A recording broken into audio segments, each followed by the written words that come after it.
இப்போ மாணவர்கள் வந்து +2 முடிச்சுட்டு இன்ஜினியரிங் சேர்றது பெஸ்ட்டா அல்லது பாலிடெக்னிக் டிப்ளமோ முடிச்சுட்டு இன்ஜினியரிங் சேர்றது பெஸ்ட்டா அப்படின்னு கேட்டோம் அப்படின்னா +2 முடிச்சுட்டு டைரெக்டாக சேர்றதை விட பாலிடெக்னிக் முடிச்சுட்டு சேர்றது தான் பெஸ்ட்டு.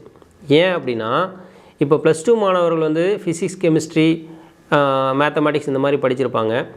இப்போ வந்து அவங்க உதாரணத்துக்கு ஏதோ ஒரு மெக்கானிக்கலோ இல்லை எலக்ட்ரிக்கலோ சூஸ் பண்ணுறாங்க அப்படின்னா அந்த பேசிக்காக எதுவுமே தெரியாது. ஒரு கரண்ட்டுனா என்ன தெரியாது, வோல்டேஜ்னா என்ன தெரியாது, ஒரு என்ஜின் எப்படி ஒர்க் ஆகுது அப்படிங்கிறது எதுவும் தெரியாது. அப்போ வந்து அவங்க டைரெக்டாக வந்து உடனடியாக போகிறதுனால +2 முடிச்சுட்டு போகிறதுனால அவங்களுக்கு அது சம்மந்தமாக ஒரு பேசிக்கான நாலேஜ் இருக்காது. ஸோ படிக்கிறதுக்கு கொஞ்சம் ஸ்ட்ரகிள் இருக்கும். அதனால் பெரிய அளவுக்கு சைன் பண்ணுறது கொஞ்சம் கஷ்டம். இதே வந்து 10th முடிச்சிட்டோ அல்லது +2 முடிச்சிட்டோ டிப்ளமோ வர்றாங்க. டிப்ளமோ முடிச்சுட்டு இன்ஜினியரிங் போகிறப்போ அவங்களுக்கு ரொம்பவே ஈஸியாகிடுது. ஏன்னா அந்த டிப்ளமோ ஜாயின் பண்ணும்பொழுதே அந்த இன்ஜினியரிங்கில் என்னென்ன பாடத்திட்டம் இருக்கோ அதனுடைய அடிப்படை எல்லாமே வந்து டீட்டெயில்டாக நமக்கு தமிழ்லேயும் இங்கிலீஷ்லேயும் படிச்சுக்க முடியும். இப்போ வந்து ஒரு இன்ஜின் எப்படி ஒர்க் ஆகுது, அதில் என்னென்ன பார்ட்ஸ் இருக்குது, என்னென்ன டைப்ஸ் இருக்குது, இப்போ ஒரு மிஷினரி எப்படி ஒர்க் ஆகுது அப்படிங்கிற A to Z இன்ஜினியரிங்கில் என்னென்ன வருதோ அந்த பாடத்திட்டங்கள் எல்லாம் பாலிடெக்னிக் வர்றதுனால படிக்கிறதும் புரிஞ்சுக்கிறது எல்லாமே ஈஸி. ஸோ அது முடிச்சுட்டு பாலிடெக்னிக் முடிச்சுட்டு இன்ஜினியரிங் நேரடியாக 2ஆம் ஆண்டில் சேர்றதுனால அவங்களுக்கு ஒரு வருஷமும் கம்மியாகுது. அதே சமயத்தில் பாடங்களும் 75% பாலிடெக்னிக்லேயே கவர் ஆகுது.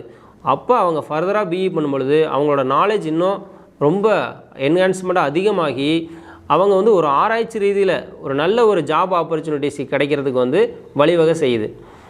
ஸோ அப்போ வேலை வாய்ப்புலேயும் பார்த்திங்கன்னா ரொம்ப முன்னுரிமை கிடைக்குது. இப்போது டேரெக்டாக +2 இப்போ வந்து ஒரு இன்டர்வியூக்கே போகிறாங்க, 2 பேர் இன்டர்வியூ போகிறாங்க. +2 முடிச்சுட்டு ஒருத்தர் பிஇ பண்ணியிருக்காரு, ஒருத்தர் டிப்ளமோ முடிச்சுட்டு பிஇ பண்ணியிருக்காரு. அப்படின்னா டிப்ளமோ முடிச்சுட்டு பிஇ பண்ணுறவங்களுக்கு கண்டிப்பாக நாலேஜ் அதிகமாக இருக்குன்னு சொல்லிட்டு அவங்கள தான் வேலைக்கு சூஸ் பண்ணுவாங்க. ஸோ அப்போ ப்ரிஃபரன்ஸ் அதிகமாக கிடைக்கிது. அதே போல் டேரெக்டாக +2 முடிச்சுட்டு இப்போ டேரெக்டாக இன்ஜினியரிங் போகிறோம் அப்படின்னா அது ஒரு டிகிரி கணக்கு தான் ஆச்சு. இதே வந்து 10th முடிச்சிட்டோ அல்லது 12th முடிச்சிட்டோ இப்போ பாலிடெக்னிக் முடிச்சுட்டு இன்ஜினியரிங் சேரும் பொழுது பாலிடெக்னிக்கும் ஒரு பட்டய படிப்பாச்சு, இன்ஜினியரிங்கும் ஒரு பட்ட படிப்பாச்சு. ஸோ 2 டிகிரி மாதிரி நமக்கு யூஸ்ஃபுல்லாக இருக்குது. கவர்மெண்ட் ஜாபில், ப்ரைவேட் ஜாபில் எல்லா இடத்துலையுமே வேலை வாய்ப்பில் முன்னுரிமை கொடுக்குறாங்க. இன்னொரு பெஸ்ட்டு அட்வான்டேஜ் என்னென்னு பார்த்தீங்கன்னா நம்ம 10th முடிச்சு இப்போ வந்து 10th முடிச்சுட்டு டேரெக்டாக இன்ஜினியரிங் ஜாயின் பண்ண முடியாது. ஆனால் 10th முடிச்சுட்டு பாலிடெக்னிக் ஜாயின் பண்ணிட்டு இன்ஜினியரிங் ஜாயின் பண்ண முடியும். அது ஒரு பெனிஃபிட் இருக்குது. இன்னொரு பெனிஃபிட் என்னென்னா இப்போ ஒரு சிலர் வந்து +2ல் ஆர்ட்ஸ் குரூப் எடுத்திருப்பாங்க. ஆர்ட்ஸ் குரூப் படித்தவங்க வந்து இன்ஜினியரிங் டேரெக்டாக சேர முடியாது. அவங்களுக்கு வந்து நான் ஒரு இன்ஜினியரிங் படிக்கணும், ஏதாவது ஒரு தொழில்நுட்பம் படிக்கணும் அப்படின்னா அவங்க வந்து டேரெக்டாக இன்ஜினியரிங் சேர முடியாது ஆர்ட்ஸ் படித்தவங்க. ஸோ என்ன பண்ணலான்னா அவங்க வந்து 10th மார்க் குவாலிஃபிகேஷனை வச்சுட்டு டிப்ளமோ ஜாயின் பண்ணிட்டு டிப்ளமோ படிச்சுட்டு ஃபர்தராக பிஇ பண்ண முடியும். ஸோ இந்த மாதிரி 2 பெனிஃபிட் இருக்குது. ஒன்று, ஒரு வருஷம் குறையுது டிப்ளமோ முடிச்சு இன்ஜினியரிங் பண்ணுறதுனால. ஆர்ட்ஸ் படித்தவங்களும் வந்து இன்ஜினியரிங் படிக்க முடியும். இந்த மாதிரி வேலை வாய்ப்புலையும் நிறைய முன்னுரிமை இருக்குது.